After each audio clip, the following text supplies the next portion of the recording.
Namo tassa bhagavato arahato samma sambuddhassa. Namo tassa bhagavato arahato samma sambuddhassa.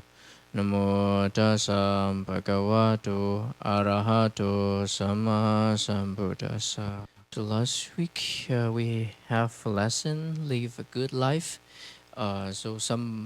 Somebody live a life but meaningless, and they just exist, not kind of living.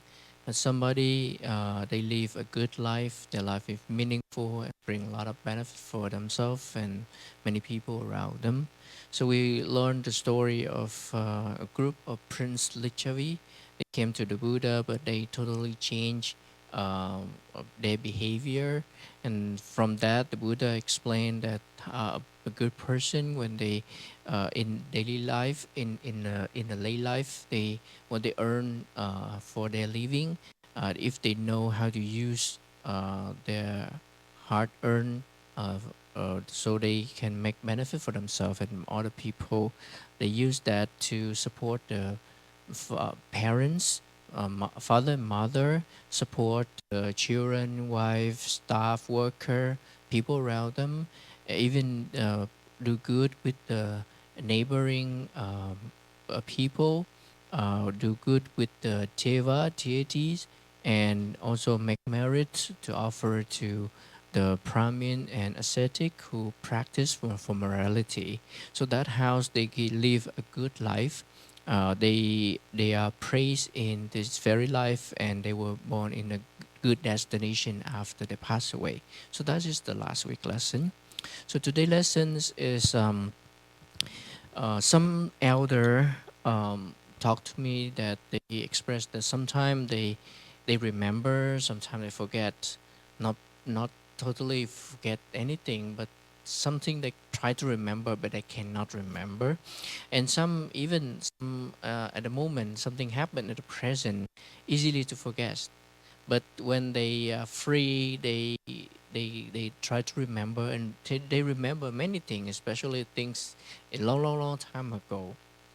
And they asked me about that, so I said that, oh, it's normal. It's normal for an elder. So when you grow up, your mind is not clear anymore, your wisdom not strong anymore. That's normal. But some for most of the people, even you young, but you not well at remember, not good at wisdom. So that could be a reason behind. So that's why we have today's topic, the obstacle or the hindrances of the wisdom. So today's topic is based on two discourses in Samyutta Nikaya, the collection of Ling discourse. So in the discourse, it happened at Savatthi. At that time, there are a Brahmin called Sangarava. He came to the Buddha after meet the Buddha with a polite conversation. He sat down on one side and said to the Buddha that, "What is the curse, Mr. Gautama? What is the reason why, Mr. Gautama, that sometime even the hymns that are recited long time ago don't spring up in mind, even that are not recited early?" So in their religion, there are kind of hymns like kind of chanting. They they recite long time ago, but sometimes it's not spring up in their mind. They cannot remember it, and even those not reside early, those not reside early, I mean those not they not practice recite earlier ago, that's easy to forget, that's easy to understand, right? But that the chanting that you recite every day long time ago, but sometimes it not spring up in your mind. So he asked, why, what is the curse, what is the reason?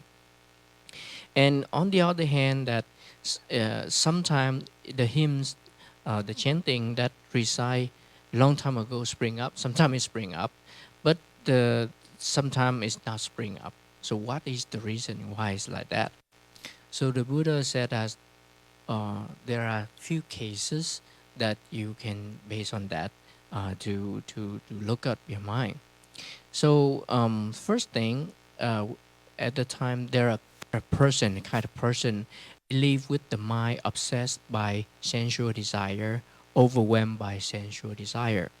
So upset by sensual desire means the passion for enjoying the sensual pleasure. It take you, or it scratched you, or overwhelmed by sensual desire mean you pervaded by the passion for sensual desire. So sensual desire is the passion that you want to enjoy through five organ, like you want to see the good thing, you want to hear the good thing, you want to touch the good thing, something like that. You enjoy. So that is sensual desire. But this person upset and overwhelmed. It's been really much. It's really much. So because of that, he doesn't clearly understand the escape as it truly is for the sensual desire that has arisen.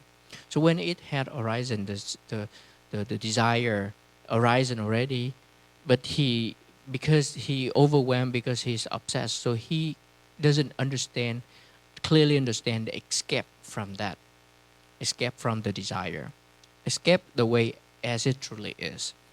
So what is the escape from the sensual desire that's had arisen? So there are three ways to escape. First one is suppression. Second one is replacement and substitution.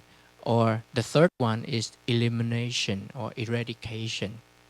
So first one is suppression, push it down. Okay, so by the power of jhana absorption, or nirja absorption, and the subject is unattractive asubha. So when you practice asubha, you see the true nature of a thing, the true nature of the body is not really attractive as we think. So you see the unattractive of the body. So when you practice in that way, you can suppress the desire for the body. In that's the first one, suppression. The second one is substitution or replacement. Escape by substitution or replacement by insight meditation. So when you are attached to something, you have a lot of sensual desire to something. It means that you have the view wrongly thinking about something. You think that it belong to you. You think that it's for last forever, etc. So when you practice insight meditation up to a level that your wisdom is alright and you know the truth about that things, and you change your mind, you have no wrong view. So there's this the escape by substitution or replacement. And the last one, escape by elimination, like cut down or like eradicated. So that is referred to the realization of arahant. Become an arahant, only you can pull it up, uproot it, the sensual desire. So that is the three way of escape. But because that person is upset, is overwhelmed by sensual desire, that's why he cannot see, he cannot clearly understand the escape. And because he doesn't know how to escape, so he doesn't know what is for his own benefit, as it really is, what is the truly benefit for the other person, and what is the benefit for both. So benefit for him as it truly is, uh, because we are attached to something that we think that we have it, we possess it, is the benefit, but it is not as it truly is. But the benefit as is truly is the get rid of that, or become an arahant, no more desire. So that is the free, that is the real benefit. But he doesn't know that. That's why he doesn't know the benefit for himself. He doesn't know benefit for other. When you overwhelmed, upset by sensual desire, you want everything belong to you because you love that. You don't want to share with other person. So the benefit for other in this case is mean sharing, giving with other person. But he doesn't know that because overwhelmed by sensual desire. And The third one, benefit for both. So it's the same, two of them. So because he doesn't know, he overwhelmed or set by sensual desire, clearly don't clearly understand the escape, and doesn't know the benefit for himself, for other, for both. So that's why even the hymns, even the chanting that are recited long time don't spring up in mind, let alone those that are not recited earlier. It means that it's block the wisdom. Okay, so there's an example and a simile. Brahmin, suppose there were a bowl of water.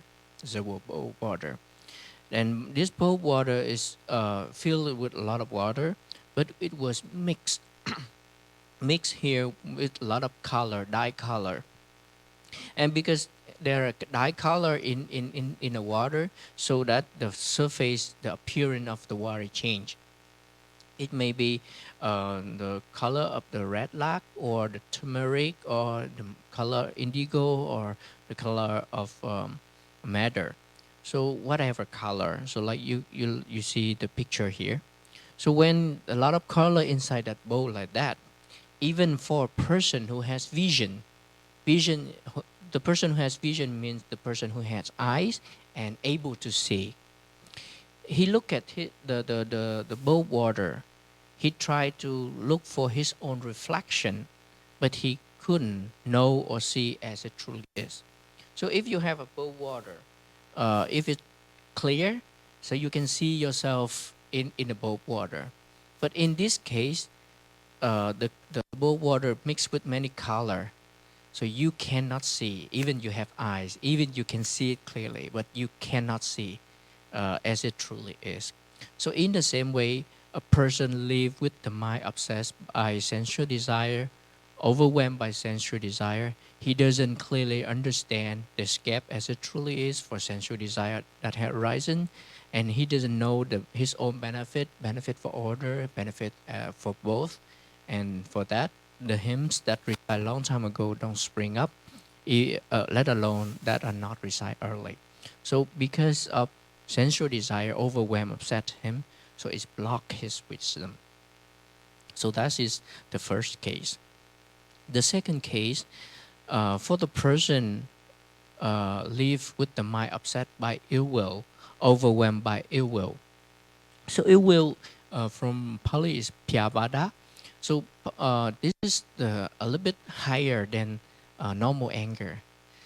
You get angry, you get upset. That is a little, but this one is a little bit more like it will like you have a mind that want to destroy other person, you want to harm other person, for example, for because that person, I don't like that person, I hate that person, I want to destroy him, I want he get something, face bad things, something like that. So that is called ill will. So the person is upset and overwhelmed by ill will, so he have a lot of anger. Okay, so he doesn't clearly understand the escape as it truly is for the ill will that had arisen. It's alright already, and he doesn't know how to get rid of it. So there are two type of escape from the ill will: by suppression or by elimination. By suppression, mean by the power of jhana absorption up to a level, but the power of loving kindness. The subject is loving kindness. With love, you can overcome the anger.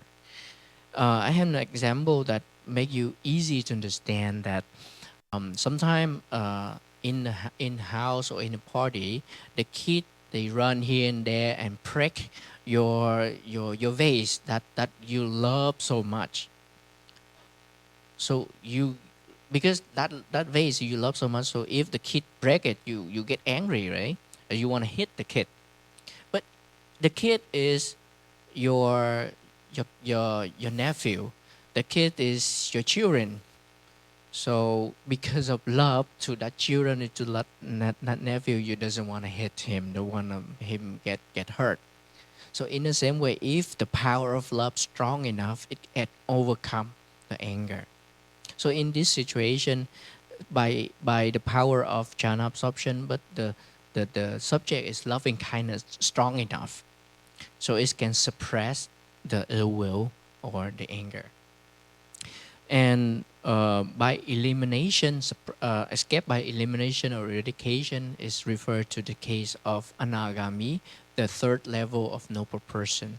He can eradicate, totally uproot the anger, uproot the dosa, but not for us, right?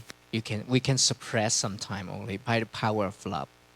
So this person in this case, he's upset, overwhelmed by ill will, so he doesn't know, clearly understand the escape from the ill will, and because he doesn't know how to escape, he doesn't know, see his own benefit, or his benefit of other person, and benefit for both as it truly is. And because of that, even the hymns that are recite long time ago don't spring up in his mind, can remember, and let alone those are not recite early. So there's an example simile that help us to understand the ill will. Suppose there are a bowl of water, also a bowl of water, but it heated by fire. You burn it, and it boiling with bubble. There's a bubble on the surface of the water, bubble up, and steam come up because it's really high temperature. So even a person who has vision, who has eyes, he can see, but cannot look at his own reflection, doesn't cannot see as it truly is his reflection on a bowl, in a bowl of water. If the bowl of water is boiling like that, you look at yourself in that, you cannot see, even you can hurt yourself too, right?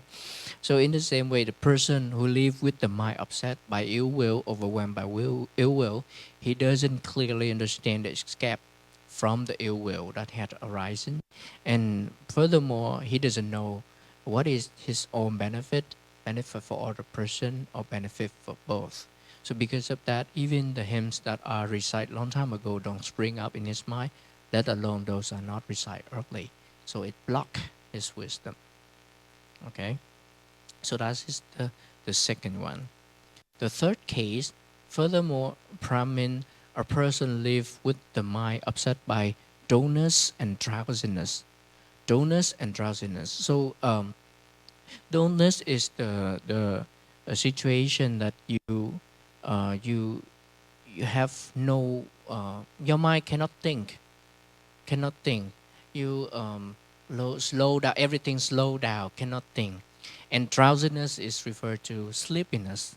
Like at that time when you sleepy, you try to think something but you cannot think, and it's like floating, yeah, not clearly, everything not clearly. It's mean dullness and drowsiness. So in Pali is the tina mitta, tina and mitta.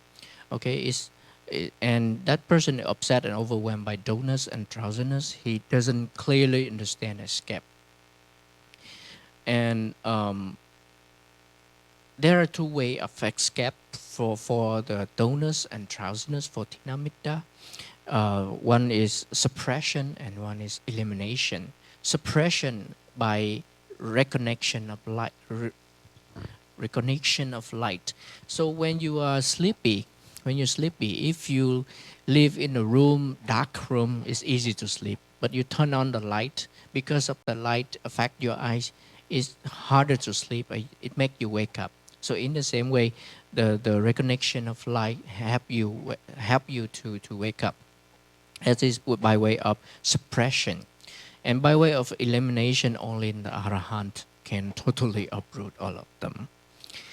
So that person is overwhelmed by dullness and drowsiness. You can look at the picture like that, cannot think because sleepy like that. So that person cannot know way to escape, and he doesn't know his own benefit of for other person, and benefit for both. So the hymns that recite long time ago don't spring up in his mind, let alone those that not recite earlier. So we have an example here. Suppose there was a bowl of water, overgrown with algae, with moss, and aquatic plants. Uh, the surface of the water is covered by the color of the back of an indigo frog. the color, or aquatic plant, and it become entangled and by the appear algae. So if you want to know how it is, you can go to the pond and you will see right now. And when the boat water not clear like that, a lot of algae and aquatic plant inside like that, that you cannot see yourself. You cannot see your reflection on the surface of the water. So in the same way, the person live with the mind upset by the dullness and drowsiness. He cannot understand the escape from that, and he cannot see his benefit of other person, and benefit for both. And that's why the hymns that recite long time ago sometimes don't spring up in his mind. So it means it block your wisdom. It's block your wisdom. You cannot think. And it is really dangerous for daily life too. You can imagine if you are driving and you are sleepy, your mind is not bright enough, no wisdom to focus on the road, and you're sleepy, then what will happen is really dangerous for life. Okay, so this is the fourth one. Next is the fourth one. Um, Furthermore, a person lives with the mind upset and by restless and remorse, and overwhelmed by restlessness and remorse. So restlessness is the mind is not stay at one place. It's agitate. It's move here and there, wandering around. Sometimes you're here, but your mind is somewhere. Yes, and remorse or regret. You feel remorse or regret because something that happened in the past. Okay, and because overwhelmed and upset by restlessness and remorse, he doesn't really understand the escape from restlessness and remorse. So there are two way of escapes: escape by suppression and escape by elimination. So by suppression, the person who is tranquilized, the mind is calm, peaceful, uh, everything put down, so he can escape from restlessness and remorse. And for elimination, the arhat can uproot the restlessness, the mind wandering. And the anagami, the third level, the person can eliminate the remorse. So remorse is nearly with the anger thing. Okay.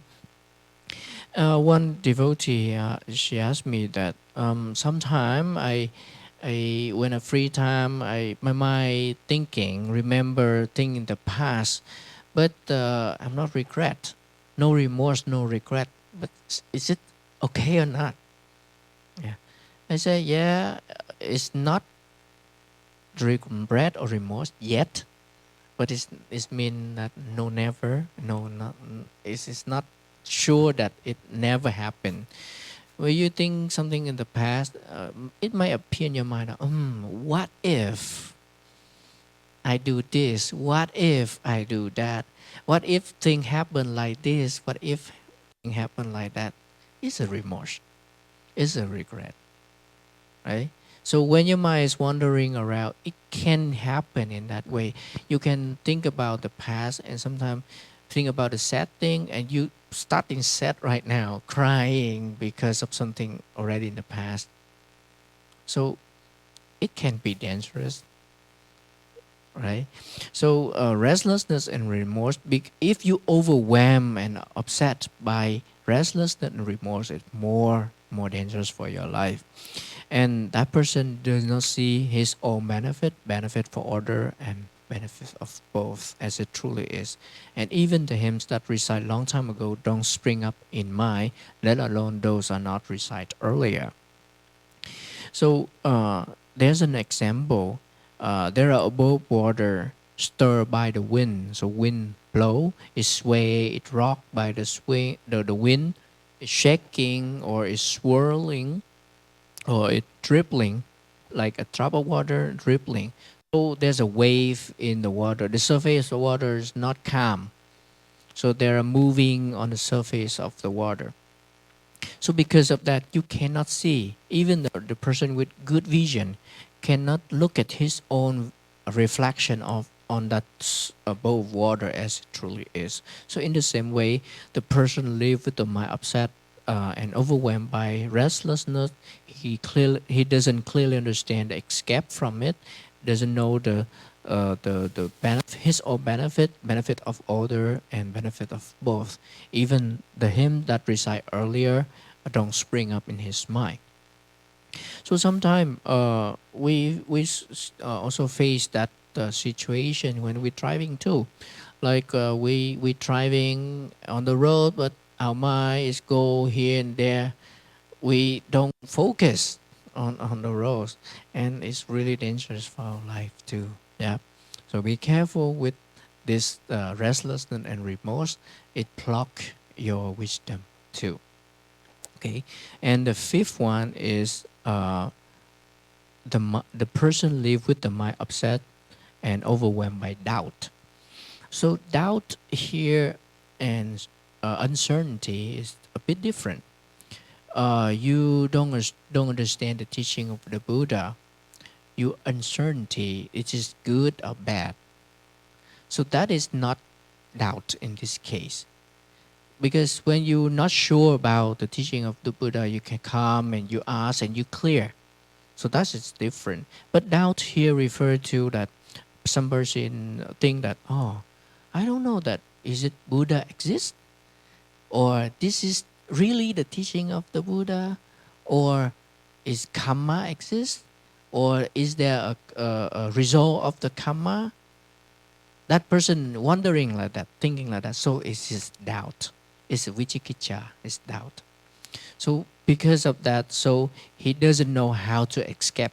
Because of the mind upset and overwhelmed by doubt, he doesn't know how to escape from that doubt, and he doesn't know his own benefit of other, and benefit for both. For example, if you are thinking that wondering about the karma and consequence, you don't believe in the consequence. So, oh, enjoy life. Now you can do whatever you want. There's no that life after this life. So that person doesn't do good thing.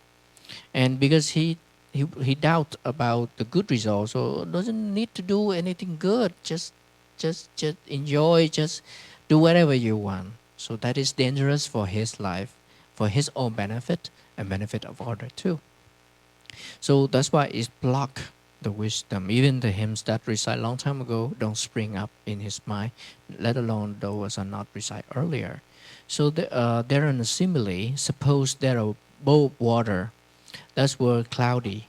It means that not clean. The water is not clean, and there are something in the both water. Something not is not fall down, not subside. Some dirty thing inside, okay, and it's muddy. It look like mud, and even that bowl water hidden in the darkness. It's not clear. There's a lot of dirty thing inside. It's muddy and even put in the darkness.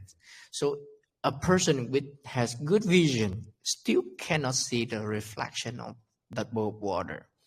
So in the same way, the mind upset, overwhelmed by doubt, that person don't clearly understand the escape from that. He doesn't know a good benefit for his own, benefit of other person, and benefit for both.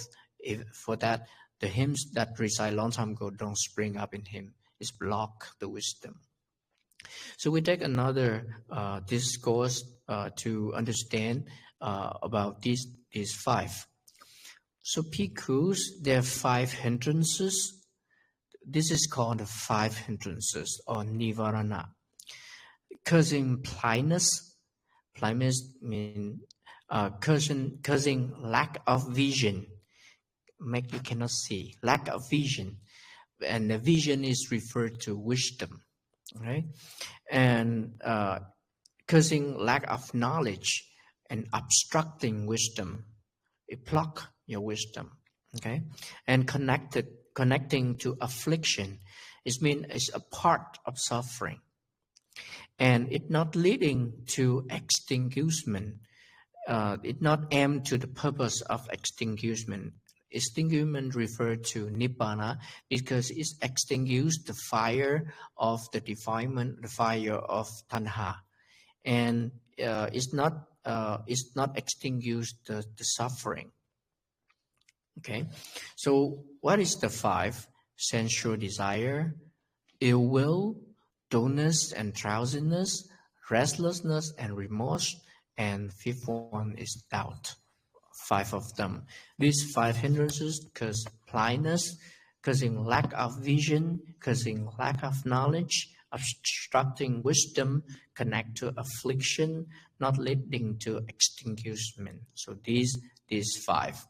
So that's why the bulb here is dark. It's no light anymore.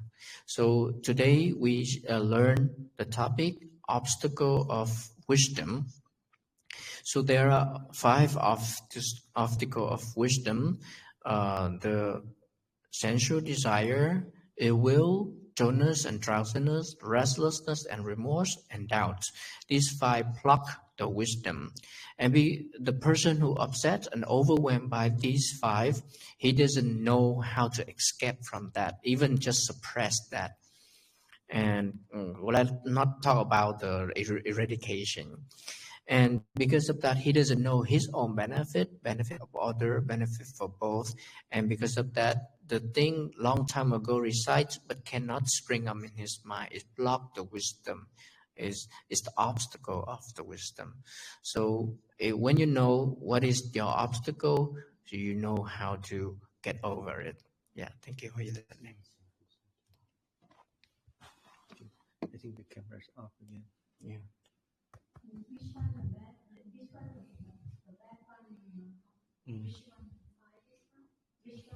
The five, the nirvana, the hindrances. Which one? Yeah, which one is the worst, right? I think all of them are the worst because they kind of because if the sensual desire is also block the wisdom because it's overwhelming, it block the wisdom. It's because of the slouch and turbo, like sleepiness. Also, because your mind not clear, it's also block the wisdom. That's why you cannot think, you cannot make a decision. So it's kind of hard which one is the worst. But the sensual desire, I think it would be the worst, if in my opinion, because that is the creator of everything, right? Because of the sensual desire that it blinds us so many ways. Yeah.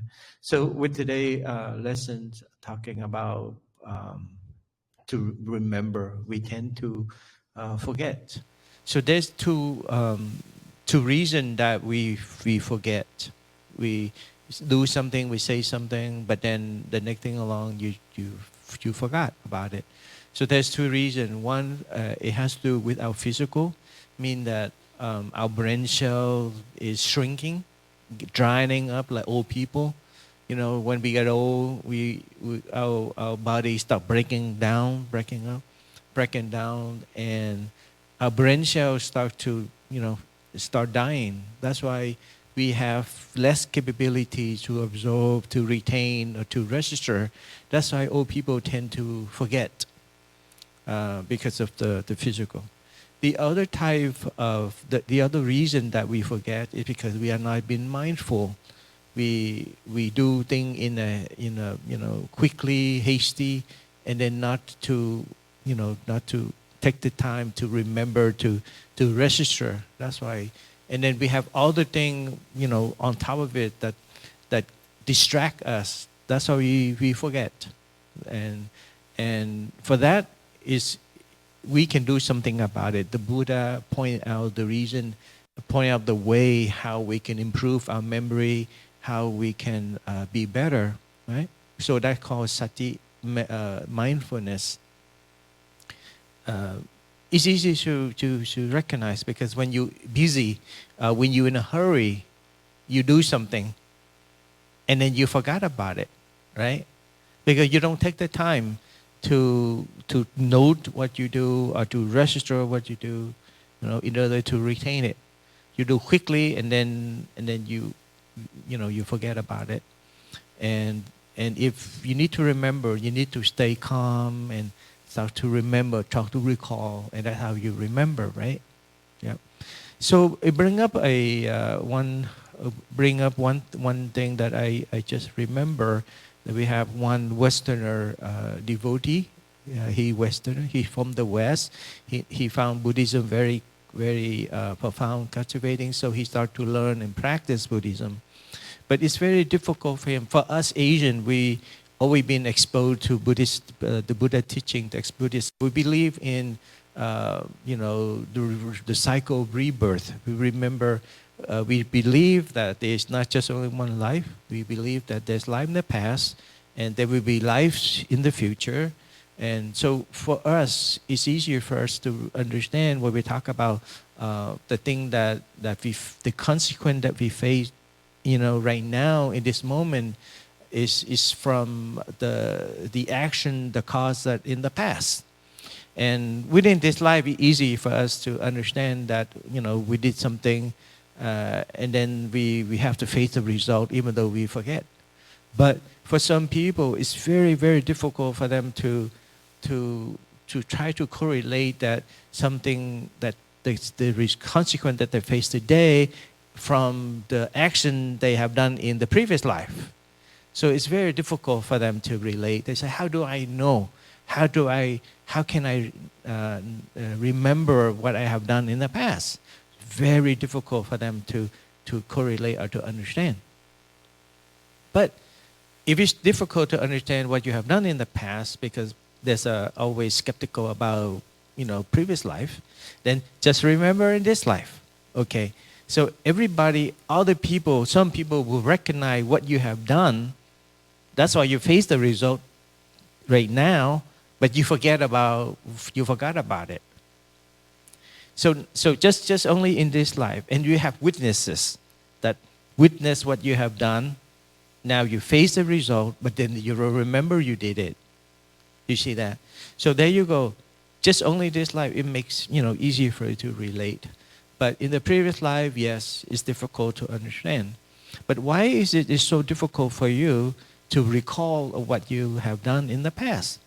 The same thing that in the present life you do, and then you do in a hurry, you do without being noticed or thing, and you forget. But in the previous life, not just only when we die, we just don't immediately reborn as human. For us who can easily recall, sometimes we reborn in some other being, animal or some other being. And that's a very long time. And the thing that we have done in the past, our memory buries so deep for us to recall. You know what I mean? Yeah, just only that. Sometimes if you die as human, reborn as human, right away in the next, existence, reborn as human, that make it difficult for us to recall already. Imagine that we don't get to be reborn as human or Deva. We reborn in, other places like in hell, animal, and all that. And it took a long time. The longer we come back to the existence that we can recall, the harder we can recall it. So just only that for you to think about it. But does it mean that you can never recollect of what you have done in the past? It's not like that. If your mind is calm, a lot of people who meditate, they meditate and they have a very calm, they have samadhi, they have a very calm and very concentrated mind.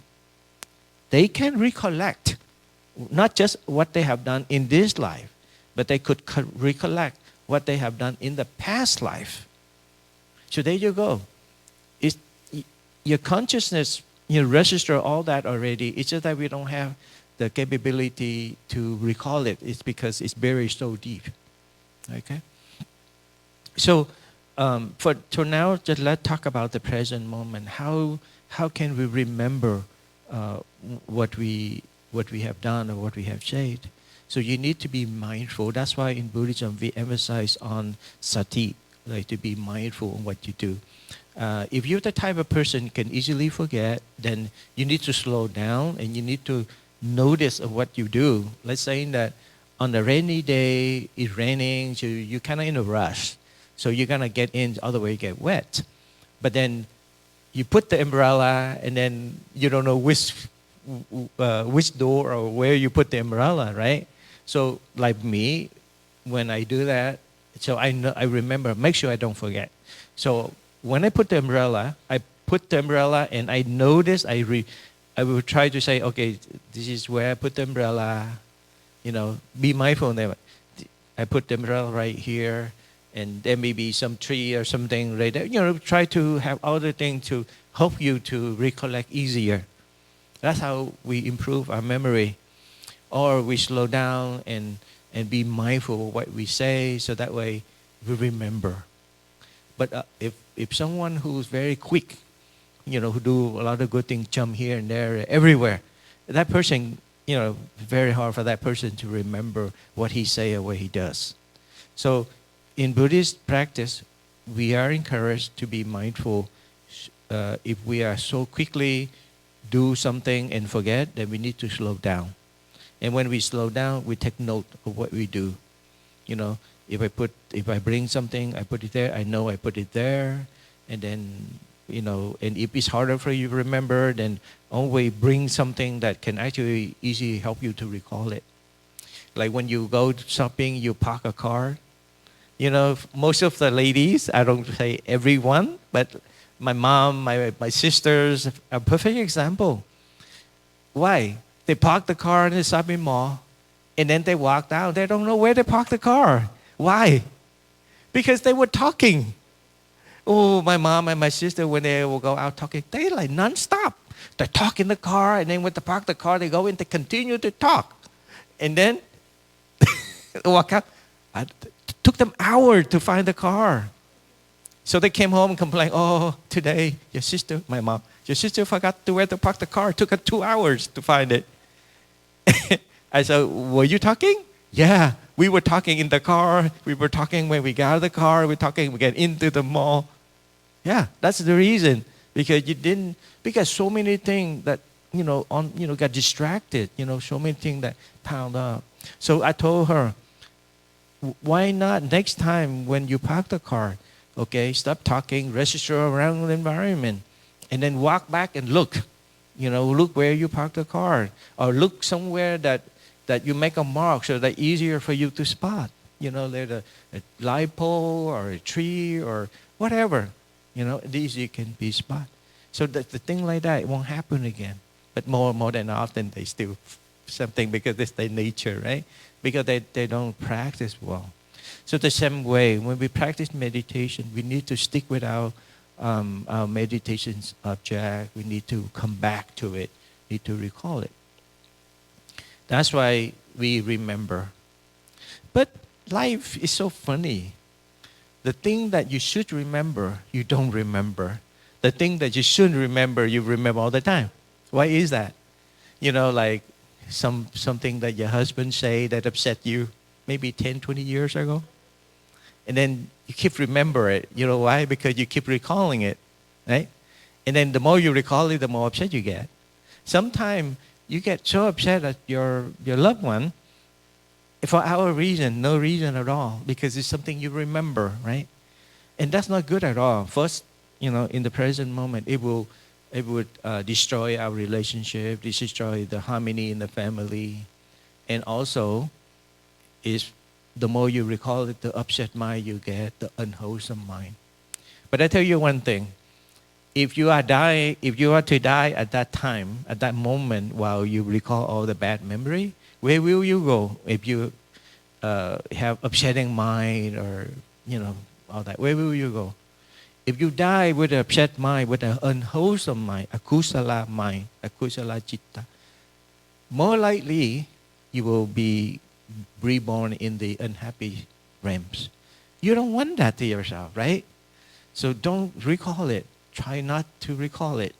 Think of the good thing. People, they do good things, they do bad things. So we try to think of the good things, not the bad thing. But if something that you just avoid, if something that person did bad, you just avoid the situation or avoid whatever that it can be repeated again. but try to maintain good memories. Good memory that you need to maintain and need to recall, to be recalled all the time, like the wholesome deed. Like, oh, you went to the temple, you listened to the Dhamma talk, you did some donation or something that you're very happy. You need to recall that again and again and again. So in the time of need, it can easily pop in your mind. And if you die in that state of mind, more likely you'll be reborn in the happy state, in the happy realms. We should do that, right? But not many people do it.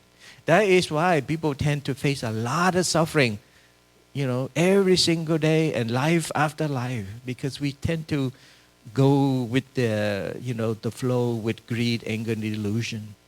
Not many people get liberated because, I don't know why, because I guess this bad habit can easily fall back to than the good habit. But we need to get rid of the bad habit and start to build up all the good habit, right? So as a Buddhist, we need to recall all the wholesome deed. Like you go out there, you help someone, even the beggar on the street that needs your help, you reach out and help. And you feel happy that you are very helpful, you're very generous, you reach out and help someone in distress. That's a good thing. Because of your action, you elevate this person out of distress, out of thing. You're happy about it. You can recall about it. Not bragging. A lot of people misunderstood. They brag about it. Like, oh, I'm such a good person today. I do this. If you think that you do it to be proud, people will admire you, then that's not a good thing. But if you tell others to say, oh, because of the good deed, that helped this person or elevate this person out of distress, and that's a good thing. Sometimes, if you are the type of like proud, need to tell to, you want it to be admired, yourself to be admired, then don't put yourself into that situation. You don't say that, oh, if you want encourage others to do good deed, good wholesome, like your kid, for example, then you say, oh, today one good action helps someone to elevate from a distress and all that, so that your kid, train your kid to see that's a good thing to do, then do that. But if you found yourself the kind of person that got stuck into that arrogant or like pride or something, better not put your name or whatever into it to avoid unwholesome state of mind. But if you think that you are okay with it and all that, then you can say, oh, today, you can put your name in it. It's fine. But less likely, so I often kind of avoid the situation. If I encourage good deed, then I say, oh, one good action today that helps something, then that helps. You understand what I mean? Yeah. So a lot of people, they like to do good deed and then they post it on the internet. Supposedly you encourage other people to do good deed. But be careful of your mind. You do it to encourage other people to do good deed, or actually you try to show the world that you are a good person. You got to be careful on that. If you are to have that mind, that be careful. That could be an unwholesome state of mind. That's mana, like arrogance. And being arrogant can lead to a lot of bad consequence. Be careful. So try to remember good deed. Try to remember the good thing and try not to remember the bad things. And old people have a tendency to remember the old memory. I remember my grandmother, she's 100 years old. If you are to tell her something, minute or two later, she completely forgot. If she says something, if I went, one time I gave her a gift, and then she turned around and thanks me for that. And you know how many times she did it? She did like 50 times.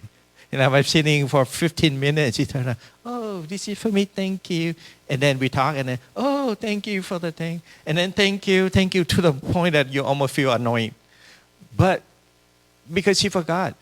But she can easily recall things that happened 50 years ago, something like that. And vividly, and tell you the whole thing without missing any detail. It's because it's the old memory been registered for so long, and she recalled this for so long. That's why she can easily recall in full detail. But the thing that happened so recent, she wouldn't remember because of her brain cell dried up, so it doesn't have the potential to retain the memory. So there you go. Why is it that she can easily recall with no problem, with full detail? It's because she recall a lot. All her life she recall that memory and she lived with it. That's why she can easily remember. So why not on the good deed that you do, then it will help you to condition, the good condition for you to be reborn in the next existence, then why not recall it every day, all the time? Like be a katina donor is a good thing, great thing. You need to remember it. You need to recall it. That's why in this temple, the donor often receive the little flag that you are the donor of this year. So that way, every day you look at it, you're happy. You're happy. Oh, I'm a katina donor. And then every year, now I have a whole trophy, table trophy. I'm proud. What if you die on that day? And then you remember, oh, you did a good deed. You're so happy with the good deed. It helps you to be reborn. That's our purpose, to help you to remember. Okay? So just with today's lesson about memory, one thing that help you to remember well, or even with your, for student, easier for you to improve your test and all that. When you do, you be mindful, put all your mind to it, work with it, register it, then easier for you to remember. Okay? And if something that is so painful, so something harsh, then try to replace it. He mentioned like you cannot eradicate it, you can replace it with some good memory or something good, or change your attitude so don't remember it again.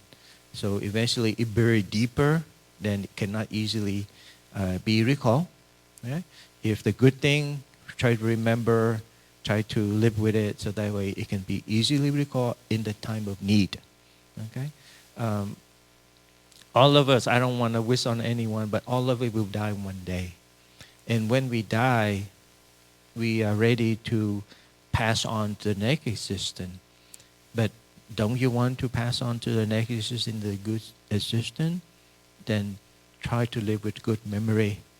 And when the time comes, it will be ready for you to recall. Organize your thought, just like if you work in the office and you have a lot of work, a lot of paperwork, people organize it.